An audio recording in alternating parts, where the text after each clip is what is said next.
We do nasty things to our leaders. We shoot them in the streets of Dallas and hang them on pieces of wood at Golgotha. We fondly say that in the United States we separate church and state. That's an asinine statement. I am a political animal, and I've really never left journalism. I'm writing about the current scene. The metaphors are there.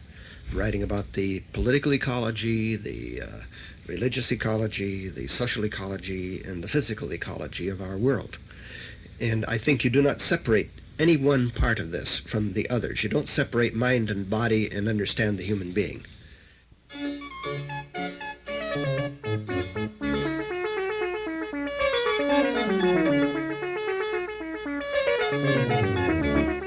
In this exclusive Walden Tape Special Edition, we're proud to present author Frank Herbert and filmmaker David Lynch discussing the making of Dune, the motion picture. Following some insights into the filmmaking process and challenges faced by writer-director David Lynch, Walden Tape spoke directly to Frank Herbert about beliefs, values, and his writing. Join us now for a truly unique experience with two magnificent artists of our time. Listen, learn, and enjoy. Waldenbooks is proud to have the opportunity to speak with author Frank Herbert and director David Lynch. David Lynch is not only the director of Dune, the motion picture, but also the author of the screenplay. And right beside me is Frank Herbert, the author of the book, and of course all of the subsequent books which have become so immensely popular. The first question that I wanted to ask was of the filmmaker. Did you feel threatened by the fact that so many readers had no doubt seen Dune so many times before they'll have the opportunity to come into the theater and see your Dune? What was the question? No, you got to be either stupid or crazy, to do something like this. And I live in fear 24 hours a day. So you're definitely cognizant of the stature. Yes, but why don't you ask me the question, because I've seen the film.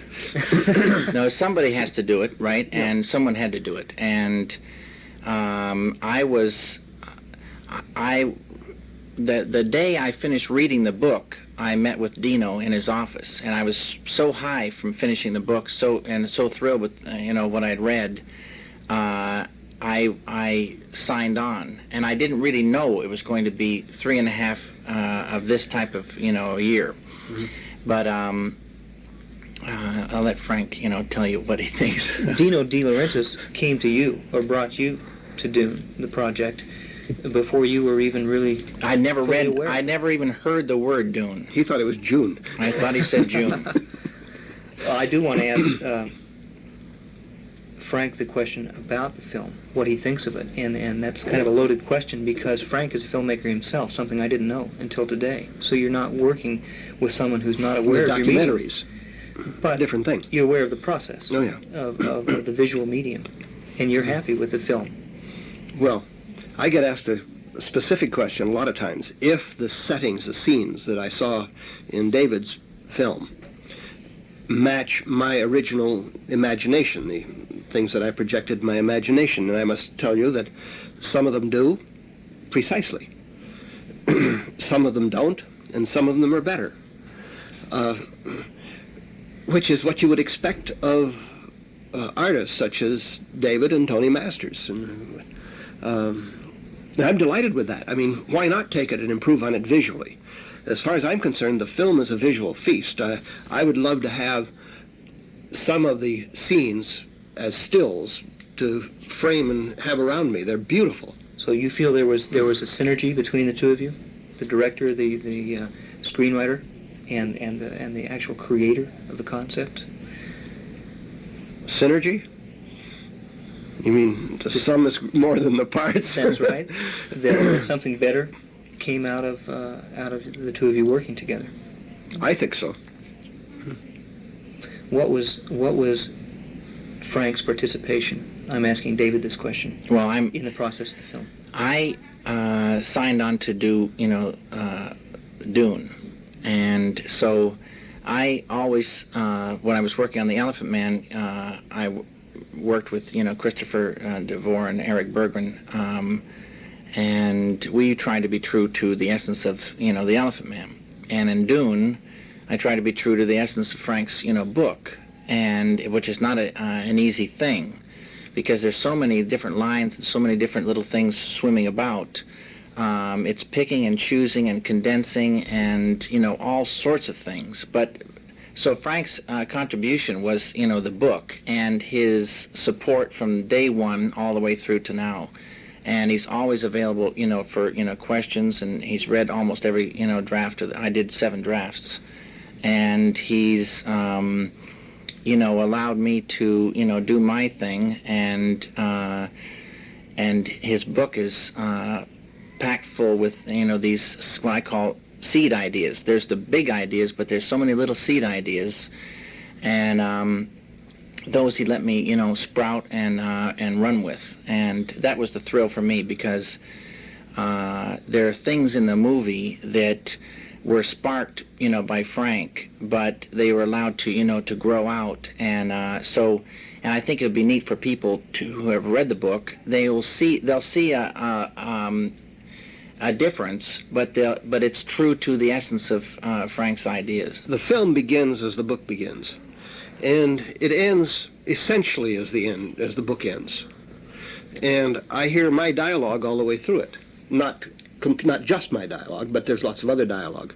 But I had the funny sensation in watching the rough cut, not exactly too rough recently, of some of the cuts, the things that are not in there, of feeling that they'd happened just off stage, or we'd gone beyond them, but they'd happened, that we hadn't really lost them. There were only 2 scenes that I missed in the film, but I know why they were cut.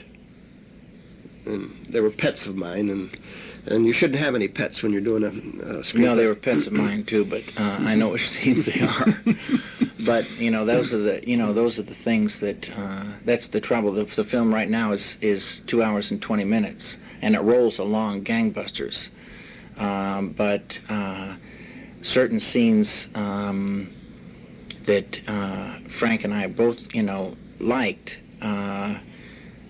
I think would have stopped the film. Mm-hmm. Was this merely a stroke of luck that 2 artists from 2 different mediums, obviously 2 sensitive artists, didn't really experience any substantial difficulty in molding or contributing to the production of this film?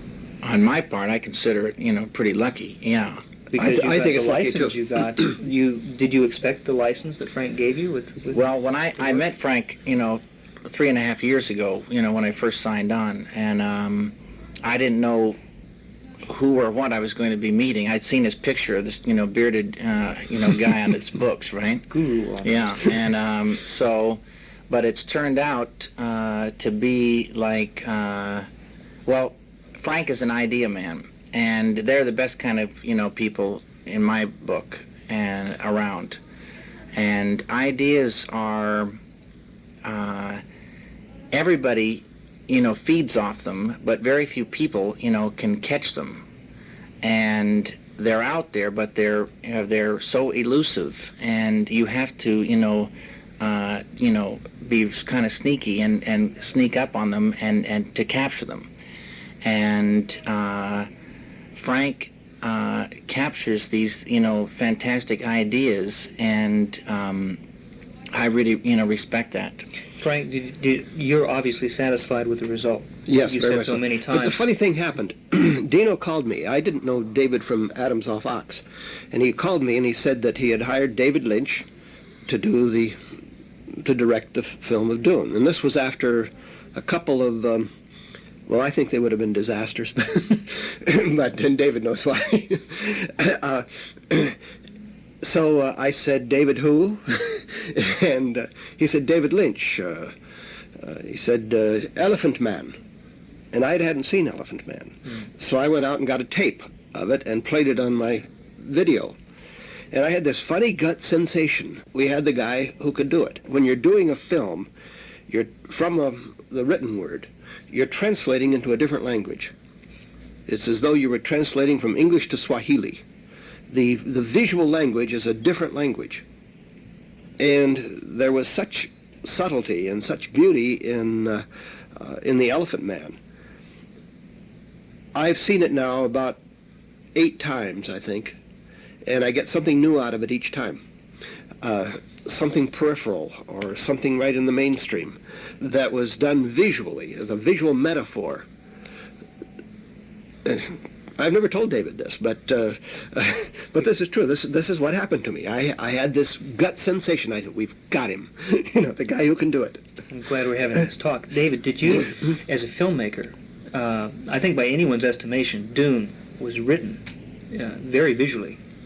I mean, as a piece of literature. The visual description, just the visualization of it, is very immediate. Did that help you in your translation to the screen? Well, like I said, I really, in a way, forget a lot of the book now because there have been so many drafts of a screenplay in between.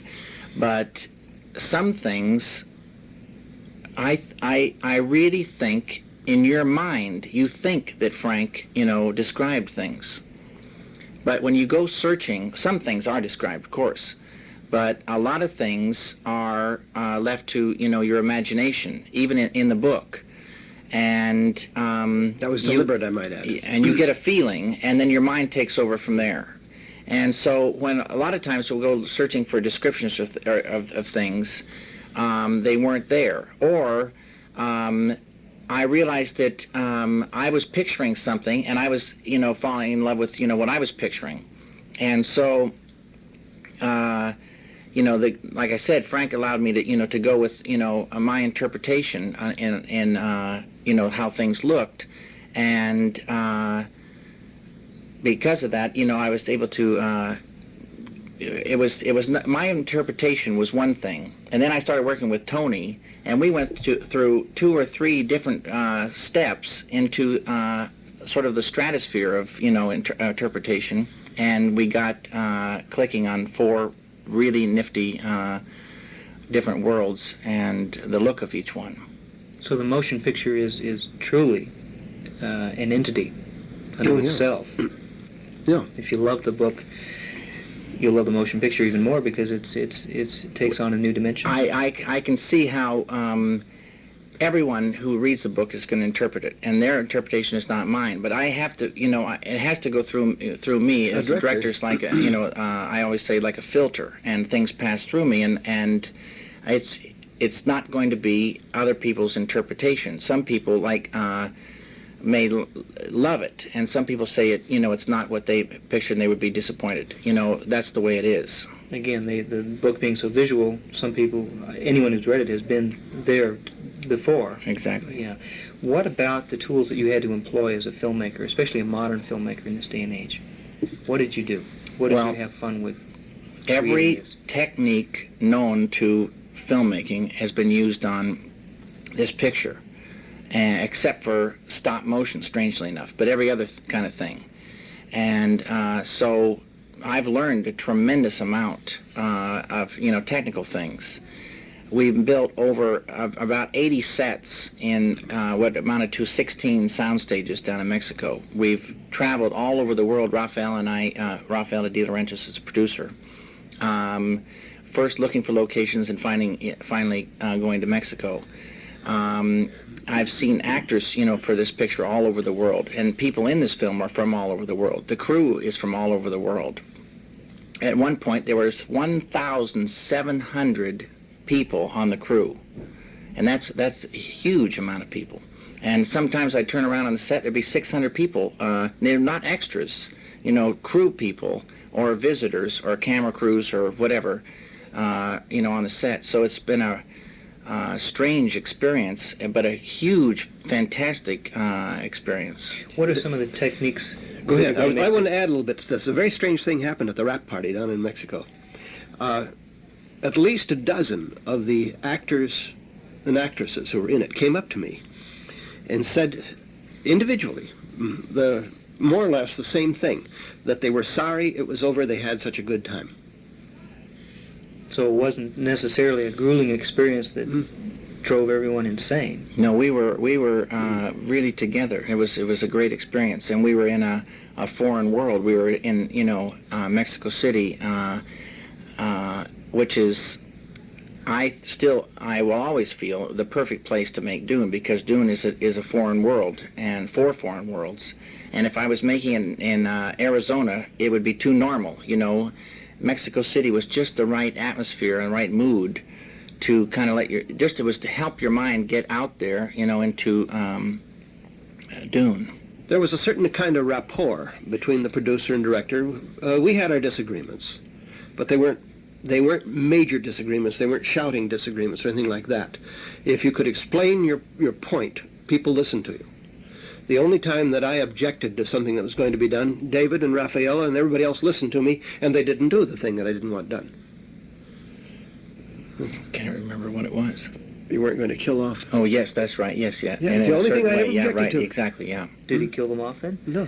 Yeah, they did. Oh, you But wanted in the them killed proper off. way. In the proper way, yeah. So we'll see that when we go to the motion picture. You'll see an authentic scene that's from the book, and very poignant. Who's going to be killed? Let's don't tell them.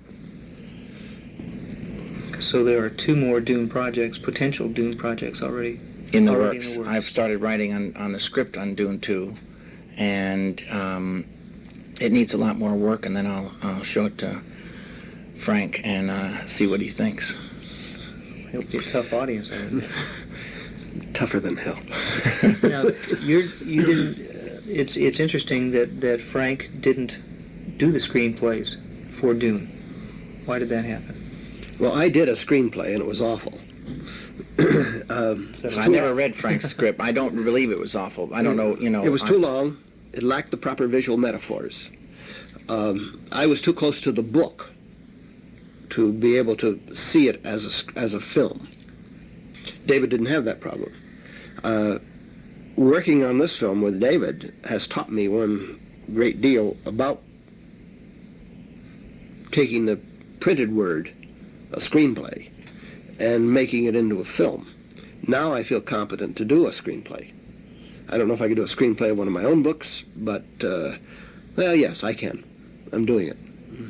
Good. So you have definitely learned from each other in this experience a great deal. I would say You so, bet. yeah. Mm-hmm. And that would make the next 2 pictures, I would think, something you'd look forward to. Oh yeah, I look forward to I'm a little bit what we all are. We're a little bit duned out right now, Mm-hmm. but Dune in, we say. Right. 3.5 years you've been on this project. That's right. 3.5 years. It's a long time. But the results are, from what everyone says, well worth the effort. And that leads me to the last question I want to ask David. As a filmmaker, have you thought of how the public's going to respond to this? In other words, as you've made the film, have you had a place in your mind where you've been contemplating what the response will be, how people will react to what you're doing? Well, I've thought about a lot about the films that I've loved and what it was. It wasn't. It was an experience that I had while watching them that I couldn't get anywhere else. I never got it anywhere else ever, and I would so gladly, pay my $5 to have that experience. And it took me, the films that I loved took me to another place, even if it was 20 years ago or present day, but another place, and gave me an experience. And I think that's what I hope Dune will do. And it's 4 different, worlds and a trip, through them that you can't experience anywhere else ever. Thank you very much, David, for sharing your thoughts and some background on the film. Thanks a with million. Waldenbooks. Frank Herbert, every question that could have ever been asked of you has probably been asked. Ask me a new one. But I'm gonna go back to the beginning and maybe a little beyond, to the real genesis of Dune and where it started for Frank Herbert, the author. Not necessarily where it began as a project, as a book, but where it began for you, for Frank Herbert. Well, I'm a history buff and have been a history buff since I was quite young. And while reading history, I got the idea that we had not looked at the messianic impulse in human society from a point of view that I knew could be developed. Reporting that this person came on the scene and these people followed and this is what happened. It was a kind of a journalistic approach to it. I didn't mind the "you are there" approach, but what I wanted was something that showed the impact of a Messiah on history as the creator of a power structure. Because inevitably, no matter how good the Messiah, other people enter the scene. Other people are attracted to the power structure. I think that the idea of power corrupting, and absolute power corrupting absolutely, is not on the mark, does not hit it. I think what happens is that power attracts the corruptible. That's an interesting concept. In fact, that's almost the antithesis, the reverse of the process that's commonly accepted. I think this is why great power centers such as the Kremlin, the Pentagon, Kedrosi, Sandhurst become essentially cesspools, really, because they get so many people there who want power for the sake of power. And it's my estimation of it that a high percentage of these people are certifiable. You get real nuts. This is why you get people, for example, going to Guyana and drinking Kool-Aid, because the errors of the leader are amplified by the number who follow without question. That was the beginning. I wanted to do a Messiah story that explored this. The way that you perceived power structures at that time and wanted to make a statement about it is this: you mentioned just a moment ago that a Messiah can create or develop a power structure. It occurs around the Messiah. That's what I guess my question is. Does the Messiah walk in, sometimes even inadvertently, to a culture or a society who has already built a power structure? Every Messiah I've studied in history was a reformer, and for good reason. Jesus wanted to reform the rabbinate. He had a belief that it had become corrupted. The rabbinical movement had become corrupted. The same is true of Muhammad. He was a reformer. Zoroaster was a reformer. Each of these individuals obviously was charismatic. Charismatic leaders are dangerous because people don't question them. They see the obvious thing that the charismatic leader is saying, that this needs reforming. So they fall into line behind the charismatic leader. And as I say, even if the charismatic leader is absolutely right and perfect in all of his judgments, eventually you get a power structure which accumulates like filings accumulating in a magnet all around the polarized places in this power structure. So the power structure does evolve as a result of the Messiah's activities. That's right. But not just the Messiah's activities. It evolves because of the way people respond to a charismatic leader. So it's part of the forms of our society, you see. In the case of Jesus, you mentioned a moment ago, weren't the Hebrews waiting for a Messiah long before? Oh yes, the messianic myth was there preceded his arrival. In their history, yes. Of course, he never really exemplified the Messiah. Of course, there's some question whether he said he was the Messiah.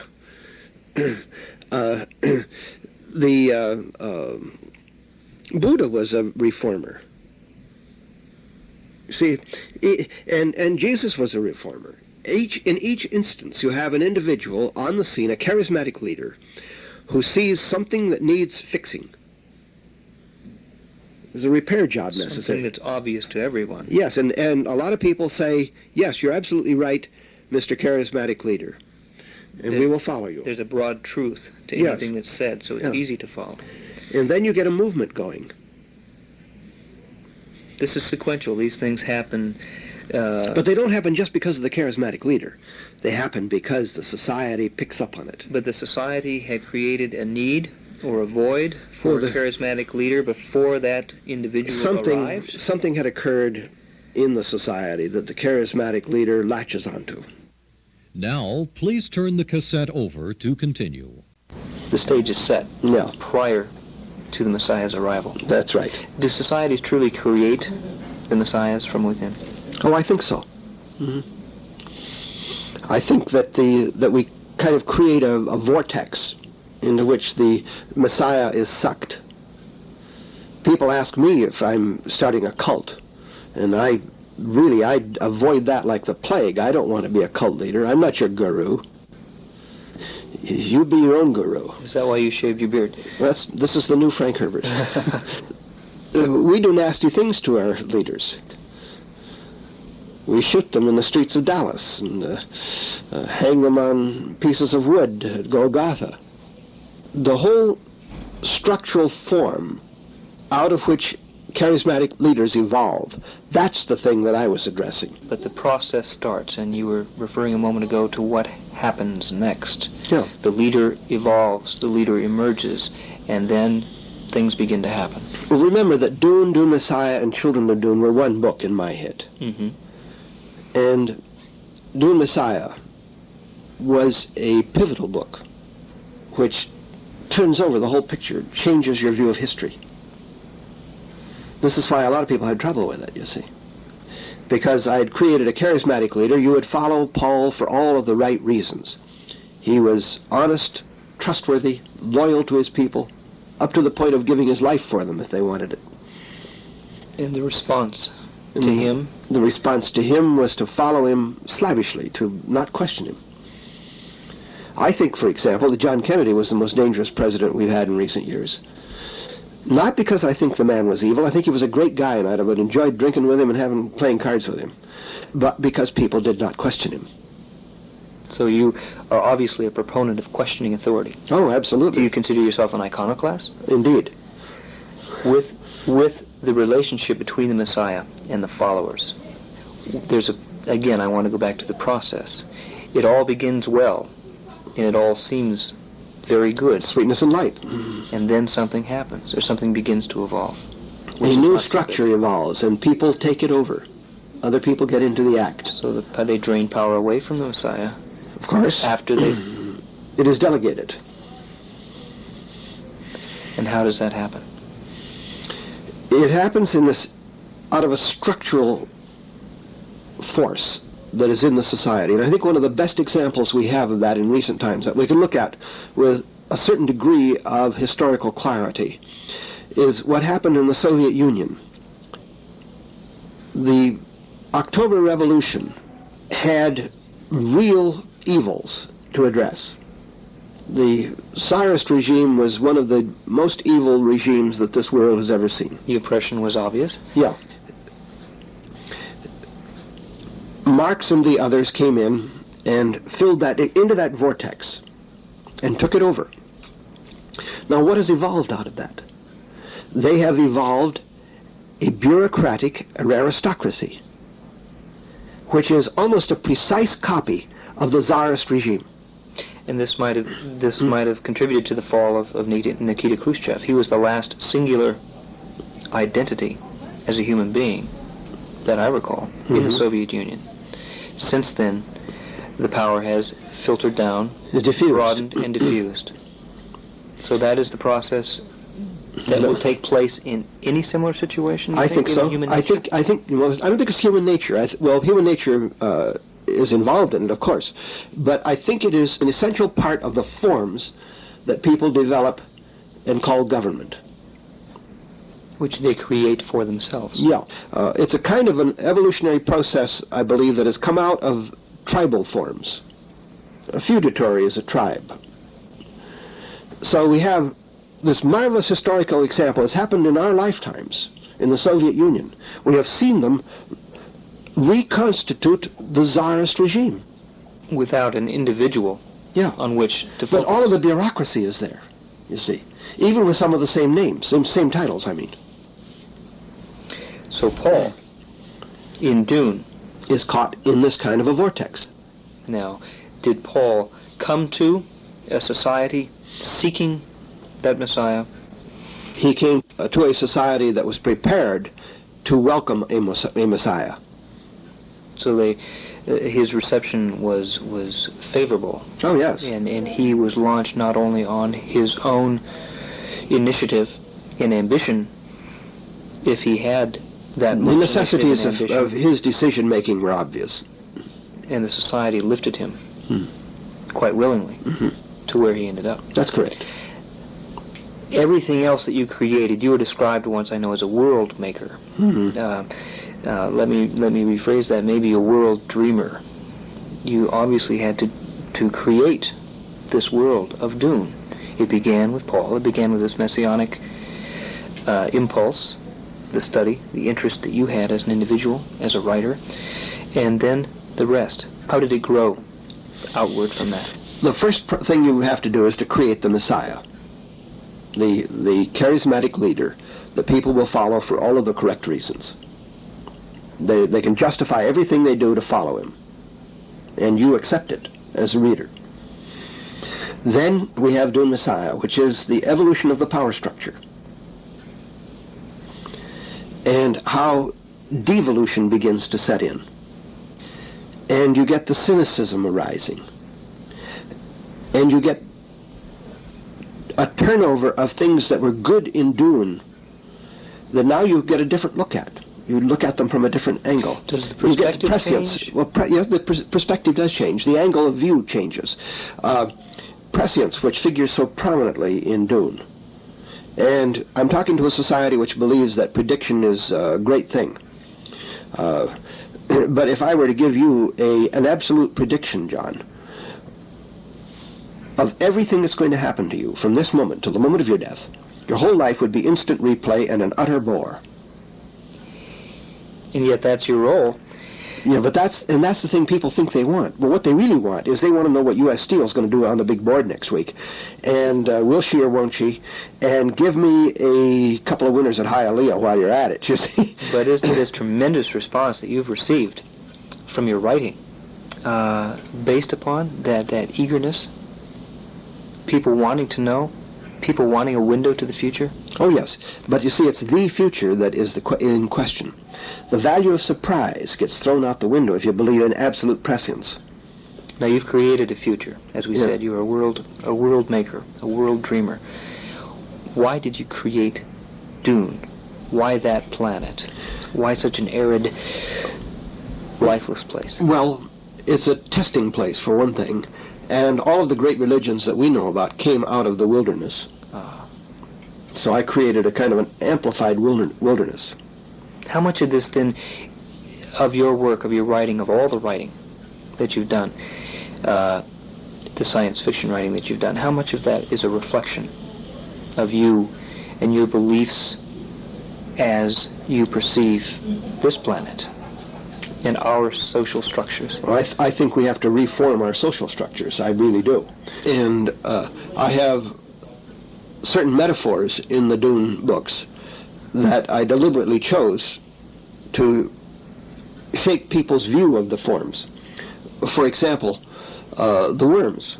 The worms are the monster, the mindless monster in the depths that guards the pearl of great price. It is the unconscious animal. It's the black bull of the corrida. You see? It limits your options of how to deal with it. Yeah. It is the welling of violence that comes out of humankind. So in describing or creating a wilderness, then you're exposing elements. Again, I go to the phrase human nature, elements of the human condition. I noticed that it's very humanoid. The future remains very humanoid. Well, I wanted right? real people that you would identify with. And also that they respond in many ways in a very consistent fashion to what we experience now. There's a tremendous amount of conflict in your writing. Many things are resolved by conflict. Now, is that a prediction of the future, or is that then, as you said, the metaphor, the reflection of the now? That's the way I read history. If you read history, isn't that the way human beings have done since we began chiseling our words in stone? And as it has been, then it will continue to be. Unless we change the forms. Now, I don't want to breed out or condition out of humankind the competitiveness, because we're in a universe which can throw surprises at us despite our predictions, despite our best predictions. And we have to be able to respond to this universe with all of our options open. We don't close off any options. If we can respond non-violently, that of course is preferable. But if all that's left to us is violence, then we dare not close off that option. You seem to be implying that we have the ability to change a legacy of the ages, that we can actually attempt and perhaps succeed at something that mankind has failed to accomplish since the beginning of mankind. Do you really have that much faith in the resiliency and the elasticity of the human form? Yes, I think we're the best equipped survival animal that this planet has ever produced. I don't depend just on rationality. I depend on the need to survive, on the urge to survive, on the desire to survive as a species. This is behind a lot of what I write. It pleases me to think that 20,000 years in the future, 20 million years in the future, there will be human beings around enjoying life the way I enjoy life. The World Without War Council. Ah, yes. As a member of the Collegium of the World Without War Council, I have bowed out of active participation, although not out of belief in that kind of work. I think that we can't address this problem of war unless we address our own bureaucratic tendencies, our tendencies to create a structure such as the World Without War Council, which then becomes much more interested in maintaining its own form, its own identity, the ongoing need for its services, rather than to create an organization. How does this dedication to peace manifest itself in your writing? Showing people some alternatives, showing them the consequences of violence, displaying alternative forms, showing them how the old patterns repeat themselves. You describe, well, you have many emperors in your writing. Now, as a reflection of the 20th century, for example, what do you see as the preferable leadership, a style of leadership, an evolution of leadership? Well, my own response politically is that I vote against anybody in office. I think that we've had the examples of how to deal with political power, and that is to give it very briefly. Why is it that in your writing, when there are 1,000 emperors, or when leadership is broken down and bisected, you reference that, I think, as the Dark Ages? All I'm saying there, John, is that the aristocratic forms repeat themselves. Aristocracy is a repetitive structure in our world. More of a bad thing doesn't improve it. That's what I'm saying, yes. You talk about religion, and you take perspective Another on power religion. structure. Very much so. You also talk about the inside and the outside, about creating a need for your own leadership. Right. How is that manifested in our own society? We see organizations develop which work unconsciously, for the most part, to maintain those conditions which require their services. And it's subconscious? I think mostly unconscious, yes. That all of these structures, these organizations, become much more career-oriented, much more oriented on maintaining the need for their own services and their own ongoing participation in power. Is it a natural process, for example, that bureaucracy begets bureaucracy? I think it's self-seeding, yes. And then how can that be broken? Or can it be broken of its own will? I think you need to break it by bringing the final judgment, the final determination on who holds power back into the hands of what we like to call the grassroots. I would like to see, in the United States, for example, some real democracy. I would like to see review committees with enormous power, very short-term tenure, maybe 1 year, small budgets, and never able to serve again on such a committee, only once in a lifetime. I would like to see such review committees called into action automatically, given certain conditions. Declaration of war, for example. At a local level, if a school board is going to spend, say, $200,000, automatically a review committee called into being and called at random from the polls of the people who voted in the previous election, and give them the power of life and death over what the school board wants to do. Will they do it? Will they always act perfectly? No, they won't. But if they only have tenure for a year, then you can go at it again. And you will go at it having learned something from the actions of the previous review committee. Is this an extension of the existing set of checks and balances that we currently It's another check and balance that I would like to reinstall into our democratic system. But much more localized. Oh, not only localized. I would like to have it at the local level, at the county level, at the state level, and at the federal level. In broad terms, are you supportive of diffusing a large centralized power source? Oh yes, like in the federal broad government? terms I am. I think we need certain central powers, but I think we have to limit the tenure of whoever holds that power, and severely limit it, and so it's arbitrary. They can only, for example, I think that we ought to have one-term senators and maybe two-term congressmen, and that we ought to have a one-term president, maybe give him 6 years, and that senators ought to be 4 years and 1 term, and congressmen maybe 2 terms, 2 years. Wouldn't that much activity, coming and going in political office, create a volatile state of affairs for a society? I think that it would demand that the society keep its eye on what was happening, and that's what we don't have now.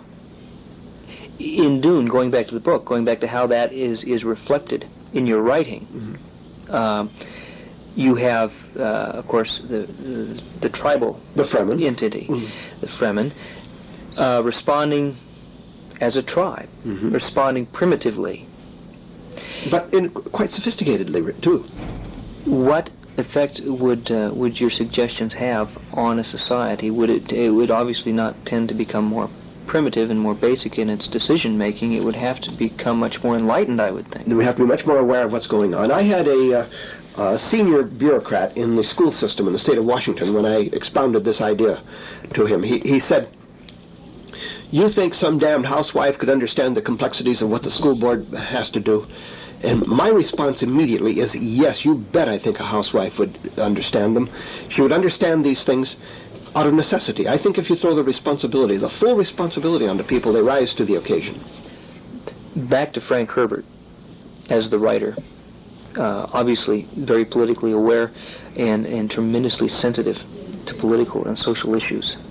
That was the basis then for Dune. Remember all of Dune. Remember, before writing Dune, I was the speechwriter for a United States senator with 2 offices in Washington, D.C. I've been right on the inside of the apple, so I know what's going on back there. I am a political animal, and I've really never left journalism. I'm writing about the current scene. The metaphors are there. I'm writing about the political ecology, the religious ecology, the social ecology, and the physical ecology of our world. And I think you do not separate any one part of this from the others. You don't separate mind and body and understand the human being.